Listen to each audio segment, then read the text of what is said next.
My name is Emily. I'm sitting in my tiny apartment now, looking at the company badge hanging by the door, and a flood of memories comes rushing back. It all started with a seemingly ordinary day that turned my world upside down. 3 months ago, I was in the glass-walled lobby of a new company, waiting for the final round of a leadership development program I'd applied to in secret. No one at home, especially my sister Lily, knew about it.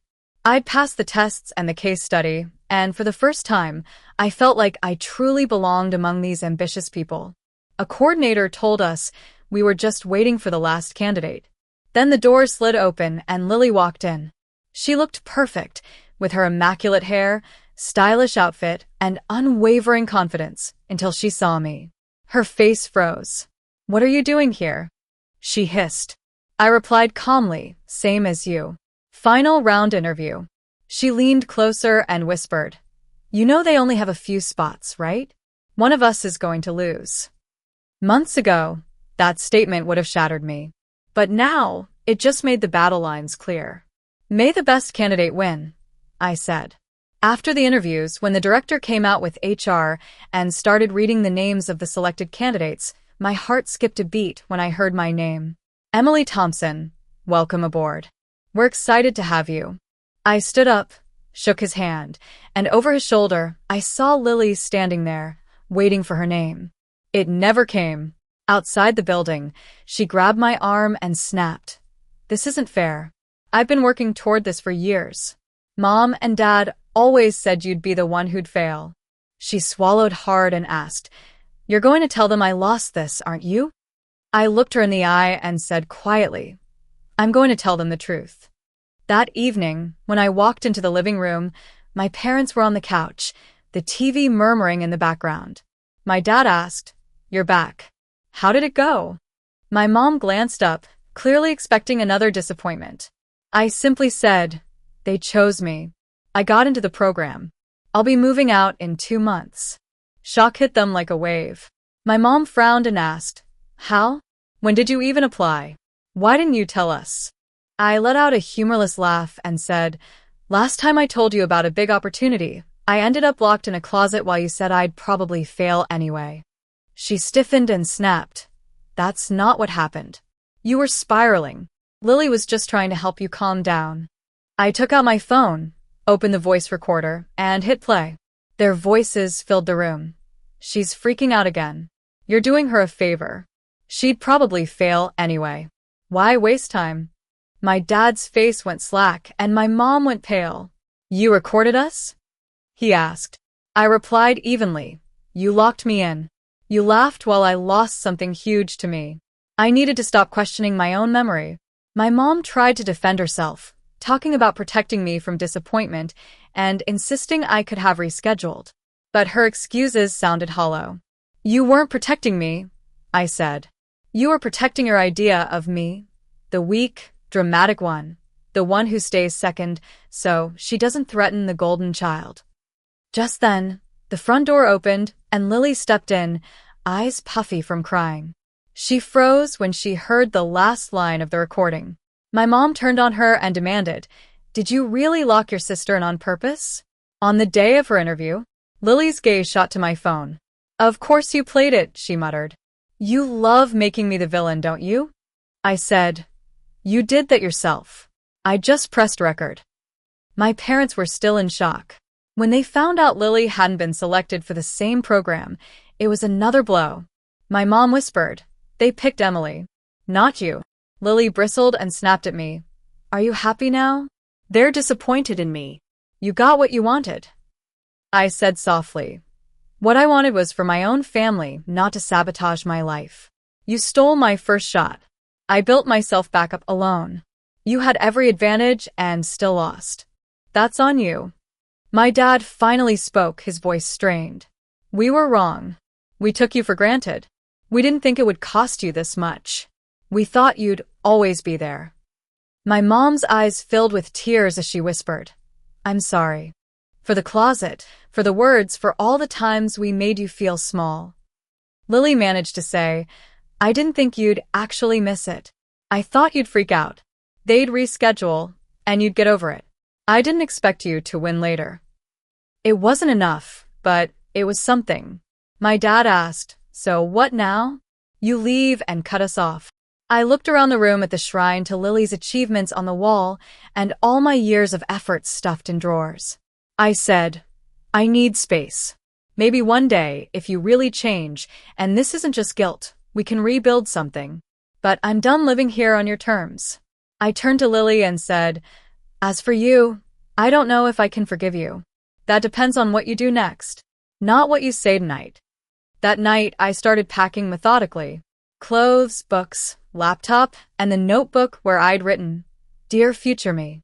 To understand how I got here, I have to go back to that fateful morning. I lived in a well-to-do family in a small town. My parents, Mr. and Mrs. Thompson, were successful business people. My sister Lily was their pride and joy. She was talented, popular, and everything I was supposed to be in their eyes. On the morning of the biggest interview of my life, I was dressed in my best suit, with my portfolio in hand. I walked into the kitchen. My parents were at the table, completely engrossed in Lily, who was scrolling through her phone. I said, "Morning," hovering by the fridge, waiting for someone to look up. My mom didn't even glance my way. My dad looked at me briefly and said, "Oh, you're all dressed up. Where are you going?" I swallowed hard and reminded him, "The interview for the graduate program I've been preparing for weeks." Lily snorted into her cereal and said, "Right, the big interview. You say that every time you talk to a recruiter." My mom rolled her eyes and said, "Don't start drama, Emily. It's just a meeting. If it doesn't work out, it doesn't work out." I tried to stay calm and said, "It's not just a meeting. This could change my career. They only pick a handful of people from across the country." Lily asked, "And what makes you think they'll pick you?" I saw a flicker of fear in her eyes when I mentioned it was a big name company.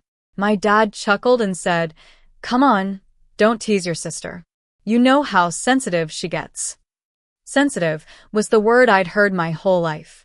Every time I protested, I was just being sensitive. I said quietly, "I've worked really hard for this. I just want you to be proud." Lily said sweetly, "We'll be proud if you don't freak out and embarrass yourself. Just don't cry in the bathroom if they say no." My dad let out a short laugh and my mom just smiled vaguely and went back to her phone. After breakfast, I went upstairs to my room to finish getting ready. I ran through possible interview questions in my head. I checked my reflection one last time. I felt ready. When I stepped into the hallway, I nearly bumped into Lily. She leaned against the wall and said, "You look serious. Big day, huh?" I nodded cautiously. She tilted her head and said, "Can I say something without you getting all emotional?" I knew it wasn't going to be good. She waved a hand at me and said, "You're acting like if this doesn't work out, your whole life is over. You get so dramatic, Emily. It's exhausting." I bit back my anger and said, "I care about this. That doesn't make me dramatic.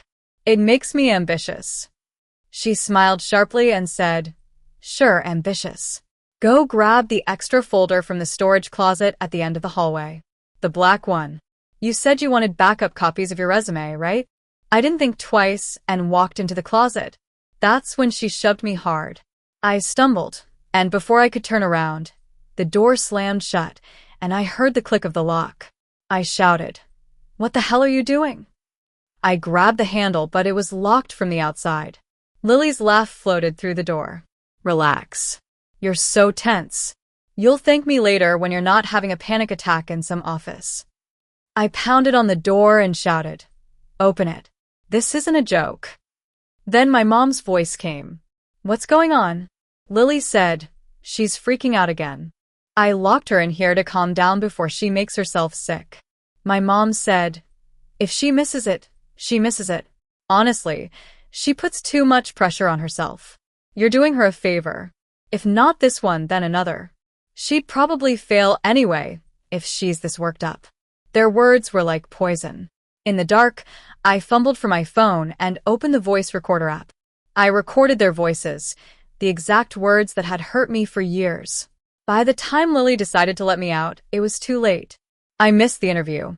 I called the company, but they said they'd moved on. That night, I couldn't sleep.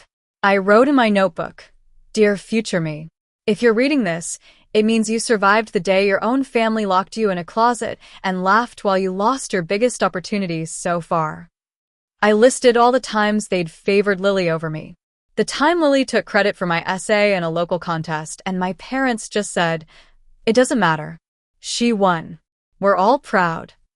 The time I paid for my own SAT prep while they hired a private tutor for Lily. I made a plan. Goal number 1 was to get out of this house. Goal number 2 was to build myself in the shadows. Goal number 3 was to never forget that when I succeeded, it would be in spite of them. I also added 2 bonus goals: to make them understand what they'd done, and to make Lily learn that taking my chances away meant losing her own. Now, looking back, I know that the joke really did cost them more than they imagined. My revenge wasn't about destroying their lives. It was about stepping out of the role they'd written for me and living a life that proved them wrong.